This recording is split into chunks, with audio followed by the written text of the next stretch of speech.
dashur teleshikues, ju përshëndes. Po fillojmë lajmet në televizionin 4+. Kisheshën Sotirit në fshatin Than të Lushnjës ka tërhequr vëmendjen e specialistëve të trashëgimisë kulturore, të cilët po dokumentojnë në detaje gjendjen aktuale të këtij objekti me vlera historike dhe kulturore. Specialistët e Institutit Kombëtar të Trashëgimisë Kulturore zhvilluan një verifikim në terren të kishës së Shën Sotirit në fshatin Than.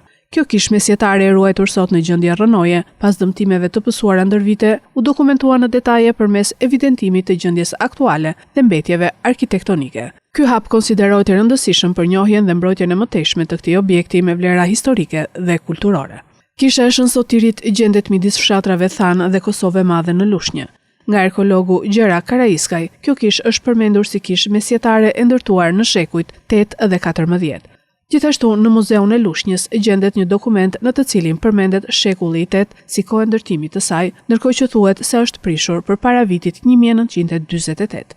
Kisha e Shën Sotirit ka qenë një kishë e vogël me shumë mundësi një nefshe dhe me afreske.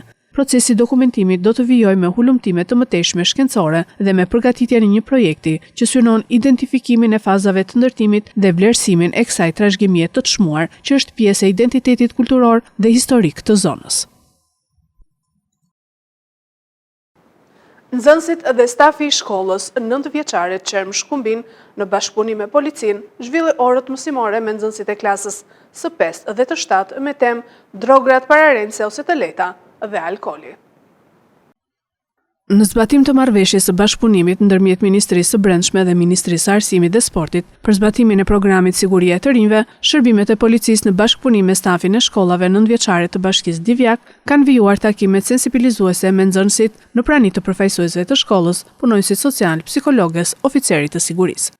Tek shkolla 9-vjeçare Qerm Shkumbin u zhvilluan orët mësimore për edukimin në shkolla me nxënësit e klasës së 5 dhe të 7 të kësaj shkolle me temë drograt pararendse ose të lehta dhe alkooli, ku vu në dukje rreziqet që sjell alkooli për shëndetin, sjelljen dhe sigurinë e tyre, si edhe fuqizimi i tyre me njohuri për të marrë vendime të shëndetshme dhe të përgjegjshme. Prezantimi i temës u shoqërua me video dhe foto, ku nxënësit kishin mundësi të shihnin konkretisht pasojat dhe sëmundjet që shkaktojnë drograt dhe alkooli. Nga nxënësit pati shumë interes, ku u zhvillua një bashkëbisedim i ngrohtë miqësor me shumë pyetje dhe diskutime rreth temës, për të cilën ata morën dhe përgjigjet e duhura, si dhe mësuan si të raportojnë kur hasin me persona që janë në efektin e pijeve alkolike.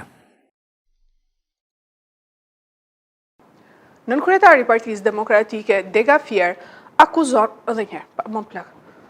Nënkryetari i Partisë Demokratike Dega Fier Mont Plaka akuzon deputetin e Partisë Demokratike të Fierit Luan Baçi si përgjegjësin kryesor për degradimin e Degës së Partisë Demokratike në Fier.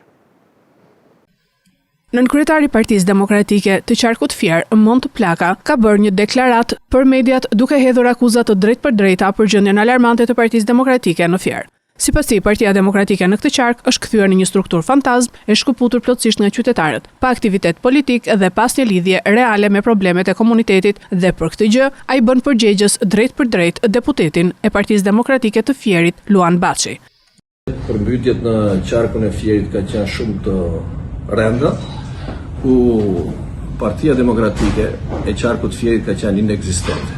Dhe kjo është një fatkeqësi e madhe, për një parti kaq të madhe, kaq të fuqishme që është në qarkun e Fierit dhe mos të jetë pjesë e halleve dhe shqetësimeve të komunitetit të përmbytur.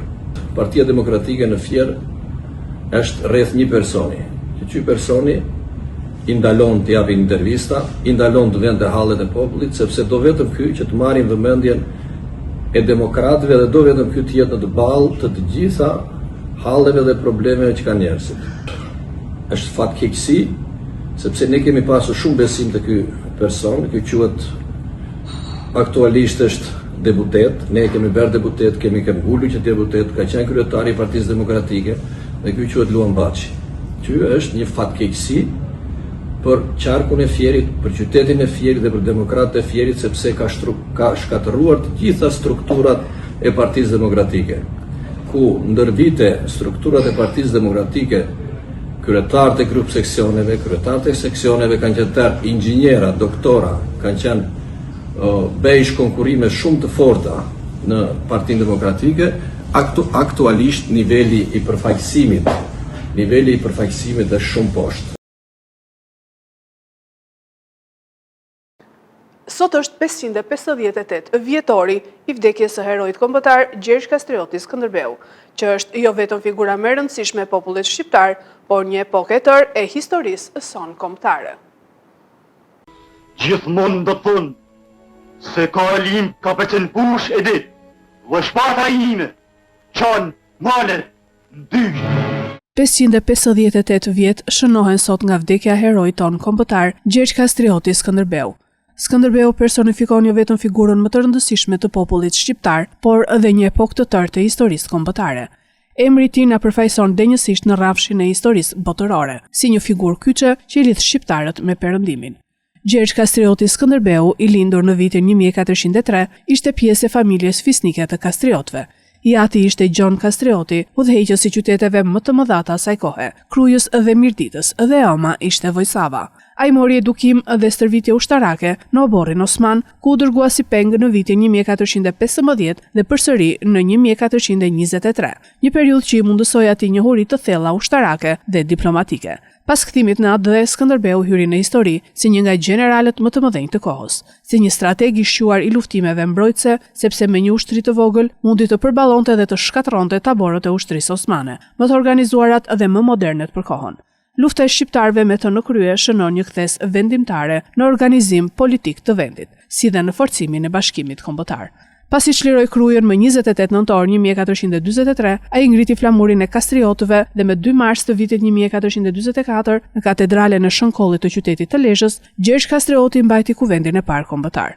Me kuvendin e Lezhës, Skënderbeu vuri themelet e një shteti arbëror. Ai ishte kuvendi ku hodhën themelet e bashkimit kombëtar. Mobilizimi masiv i forcave shqiptare që filloi në Dibër erdhi duke u zgjeruar deri në një kryengritje të përgjithshme.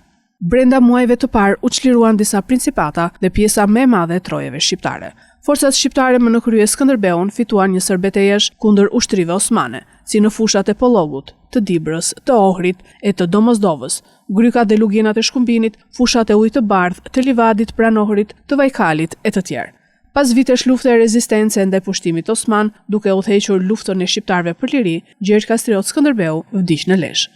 Ai jo vetëm që mbrojti popullin e vendlindjen, por me luftën e tij e pengoi, madje ndaloi edhe ekspansionin osman drejt Evropës, duke fituar mirënjohjen e shteteve evropiane dhe të papatit të Romës që kushte gjallë dhe shumë më tepër pas vdekjes.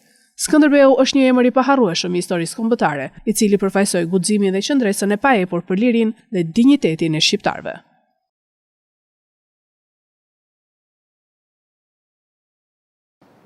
Shkencëtarët dyshojnë se ADN-ja e Da Vinçit ndodhet e fshehur në punët e tij, por ADN-ja e gjeniu të relindjes, 500 vjet pas vdekjes së tij, ka rezultuar thuajse pamundur për t'u gjetur. Artisti, shpikësi dhe anatomisti Leonardo da Vinci ishte mëshirimi i epokës së rilindjes, dhe shkencëtarët po synojnë të zbulojnë sekretet e genialitetit të tij në një nivel gjenetik. Por ka një pengesë. Më shumë se 500 vjet pas vdekjes së tij në vitin 1519, ADN-ja e Leonardos ka rezultuar thuajse e pamundur për t'u gjetur. Ai kur nuk pati fëmijë dhe vendvarrimi i tij në kapelën e Shën Florentinit në Francë u shkatrua gjatë revolucionit francez në fund të 1700-s. Ekzistojnë neshtra që thuhet se janë rikuperuar nga rënojat dhe janë rivarrosur, por identiteti dhe autenticiteti i tyre kanë qenë të diskutueshëm. Në mungesë të mbetjeve të verifikuara, shkencëtarët që marrin pjesë në projektin Leonardo da Vinci kanë ndjekur një qasje kreative. Ata po analizojnë veprat e tij për gjurmë ADN-je. Leonardo ka lënë pas një pasuri të madhe pikturash, vizatimesh dhe letrash, objekte që ai ka prekur dhe që mund të përmbajnë ende gjurmë materiali gjenetik edhe sot. Ekipi i projektit mori mostra nga letrat të shkruara nga një afërm i largët i Leonardos, si dhe nga një vizatim i quajtur Fëmia i Shenjtë, i cili mendohet se mund të jetë krijuar nga vetë Da Vinci. Nga vizatimi dhe njëra prej letrave, ekipi zbuloi një sasi të madhe ADN-je mjedisore, që përfshinte baktere, bim, kafsh dhe kërpudha, por gjithashtu dhe një sekuencë të përputhshme të kromozomit Y nga një individ mashkull. Gjetjet e këtij studimi paraprak ende nuk janë rishikuar nga komuniteti shkencor. iPhone 18 që do të zbulohet së shpejti zyrtarisht vjen me ndryshime të mëdha. Zbulohen specifikat e para të modeleve të reja. Apple duket se po përgatit një tjetër hap të madh në evolucionin e iPhone-it. Pas suksesit tregtar të serisë iPhone 17, kompania pritet të prezantojë linjën e re iPhone 18, e cila sipas informacioneve të fundit do të sjellë përmirësime të dukshme në ekran, dizajn dhe teknologji. Megjithëse Apple ende nuk ka konfirmuar zyrtarisht asgjë, një rrjedhje e re nga burimet e njohura në industrinë e teknologjisë ka zbuluar madhësitë e ekraneve për të gjitha modelet e iPhone 18. Sipas tipsterit të njohur Digital Chat Station, seria e re është tashmë në fazën e prodhimit të mostrave. Modeli standard iPhone 18 pritet të pajiset me një ekran LTPO 6.27 inch me teknologji 120 Hz for refresh rate dhe Dynamic Island, duke sjell një përvojë më të butë vizuale dhe kursime të mirë të energjisë. Ndërkohë iPhone 18 Pro do të ruajë të njëjtën madhësi ekrani, por me një risi të rëndësishme në dizajn, sistemi Face ID nën ekran, një hap që Apple pritet ta bëjë për herë të parë në këtë seri.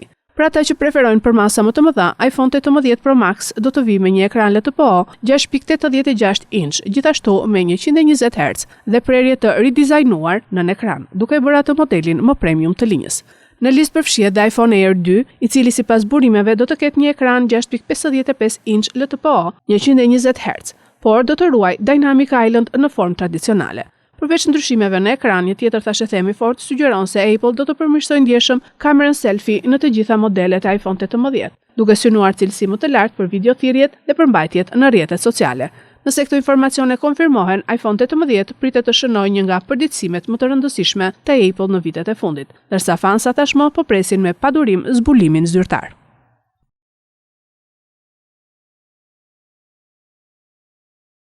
Këto ishin lajmet tona për sot. Lajmet i gjeni dhe në internet në website-in 4plusmedia.tv. Fundjavë të këndshme.